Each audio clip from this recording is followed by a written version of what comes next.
Hi అండి. Welcome back to our channel అమ్మ చేతి మధురం. ఇవాల్టి వీడియోలో ఇన్స్టెంట్‌గా ఓట్స్ తోటి దోస ఎలా ప్రిపేర్ చేయాలో చూద్దాము. ఇది బ్రేక్‌ఫాస్ట్‌గా గానీ, డిన్నర్‌గా గానీ చాలా ఈజీగా చేసుకోవచ్చు. హెల్తీగా ఉండే ఈ దోసని ఎలా ప్రిపేర్ చేసుకోవాలో చూసేద్దామా మరి? మిక్సీ జార్ తీసుకొని 1 కప్పు వరకు బొంబాయి రవ్వ, అరకప్పు వరకు బియ్యం పిండి, అరకప్పు ఓట్స్ తీసుకుంటున్నాను. ఓట్స్ రెగ్యులర్ ఓట్సే తీసుకుంటున్నాను. వీటిని ఫైన్ పౌడర్ లాగా గ్రైండ్ చేసుకోవాలి. ఫైన్ పౌడర్‌గా చేసుకున్న తర్వాత రుచికి తగినంత సాల్ట్ కూడా యాడ్ చేసుకుందాము. నేను ఇందులో 3 స్పూన్ల వరకు పెరుగు యాడ్ చేస్తున్నాను. మనం ఇన్స్టెంట్‌గా ప్రిపేర్ చేసుకుంటున్నాం కాబట్టి కొంచెం పులుపు కోసం పెరుగు యాడ్ చేస్తున్నాను. మీకు పెరుగు వద్దు అనుకుంటే కంప్లీట్‌గా వాటర్ కూడా యాడ్ చేసుకొని గ్రైండ్ చేసుకోవచ్చు. తగినంత వాటర్ యాడ్ చేసుకొని పిండిని సాఫ్ట్‌గా దోసల పిండిలాగా ప్రిపేర్ చేసుకోవాలి. ఇది ఇంకా కొంచెం థిక్‌గా ఉంది కదా! తగినంత వాటర్ యాడ్ చేసుకొని మనం రెగ్యులర్‌గా దోస బ్యాటర్ ఎలా తయారు చేసుకుంటామో అలా ప్రిపేర్ చేసి పెట్టుకోవాలి.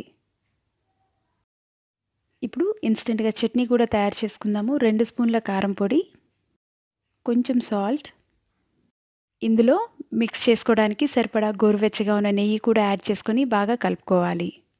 ఇలా మిక్స్ చేసుకున్న తర్వాత ఆనియన్ పీసెస్ కూడా యాడ్ చేసుకోవాలి. ఈ ఆనియన్ పీసెస్ అన్నీ నెయ్యితోటి ఇంకా కారంతోటి బాగా మిక్స్ అయ్యేలాగా కలుపుకోవాలి. ఇన్స్టెంట్ బ్యాటర్, చట్నీ కూడా రెడీ అయిపోయాయి. ఇప్పుడు దోసలు వేసుకుందాము. గ్యాస్ ఆన్ చేసుకొని దోసల పెనం పెట్టుకోవాలి.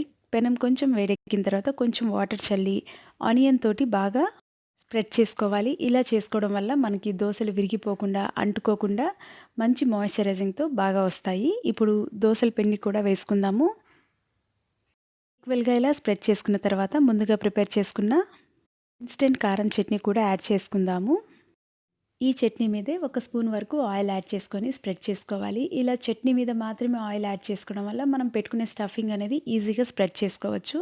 మసాలా దోసకైనా సరే ఇలాగే వేసుకుంటే చాలా పర్ఫెక్ట్‌గా స్ప్రెడ్ చేసుకోవచ్చు. వైపు బాగా ఫ్రై అయిన తర్వాత సెకండ్ సైడ్‌కి టర్న్ చేసుకొని సెకండ్ సైడ్ కూడా ఫ్రై చేసుకున్న తర్వాత సర్వింగ్ ప్లేట్‌లోకి తీసుకుందాము. సేమ్ ఇదే ప్రాసెస్‌లో రెండో దోస కూడా వేసుకుందాము. పెనం పెట్టుకొని ఆనియన్ తోటి లైట్‌గా గ్రీస్ చేసుకున్న తర్వాత దోస వేసుకోవాలి. ఒక సైడు లైట్‌గా ఫ్రై అయిన తర్వాత చట్నీ వేసుకుందాము. చట్నీ మీద ఆయిల్ వేసుకొని ఈక్వల్‌గా స్ప్రెడ్ చేసుకొని సెకండ్ సైడ్‌కి కూడా టర్న్ చేసుకొని రెండు వైపులా ఈక్వల్‌గా ఫ్రై చేసుకొని సర్వింగ్ ప్లేట్‌లోకి తీసుకోవాలి. మీకు కారం చట్నీ ఇష్టం లేకపోతే ఎటువంటి కారం చట్నీ అప్లై చేయకుండా నార్మల్ దోసలాగా వేసుకొని దీన్ని రోటి చట్నీతో కానీ ఏదైనా కారంగా ఉన్న చట్నీతో కానీ తీసుకుంటే చాలా టేస్టీగా ఉంటుంది. మీరు కూడా ట్రై చేసి చూడండి. ఇందులో కారం, నెయ్యి యాడ్ చేసి ఫ్రై చేశాం కాబట్టి చాలా మంచి ఫ్లేవర్ వచ్చింది. నేను ఈ దోసల్ని రోటి చట్నీతో సర్వ్ చేస్తున్నాను. ఈ దోసల్ని మనం చాలా సులువుగా 10-15 నిమిషాల్లోపే ప్రిపేర్ చేసుకోవచ్చు.